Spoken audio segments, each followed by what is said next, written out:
నీ బిడ్డల విషయం కావచ్చు, నీ విషయం కావచ్చు, నీ ఆత్మీయ విషయం కావచ్చు, భౌతిక విషయాలు కావచ్చు.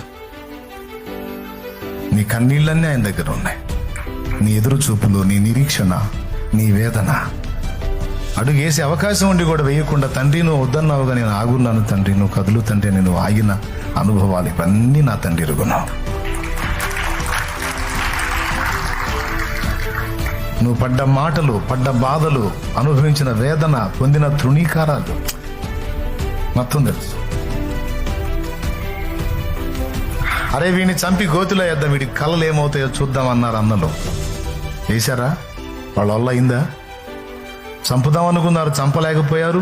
గోతిలో ఉంచుదాం అనుకున్నారు, ఉంచలేకపోయారు. వాళ్ళెవరు అనుకున్నవి చేయటానికే? మనుషులు అనుకుంటే చేస్తారా? ఆయన అనుకుంటే జరుగుద్ది ఏదైనా. ఎవరనుకుంటే నిన్నేద్దామని పెద్ద గొయ్యి తొగిన వాళ్ళందరూ పడాల్సింది, అందులో నువ్వు పడవు.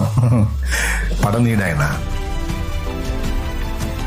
ఎంత పెద్ద గొయ్యి తొగిన వాళ్ళందరూ ఆ గుంపంతా పట్టమే, అందులో నువ్వు పడవు.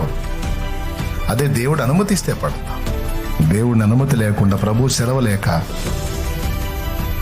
ఏ కార్యమైనా తలపెట్టి జయం పొందగలవాడేవాడు? Download ShareChat.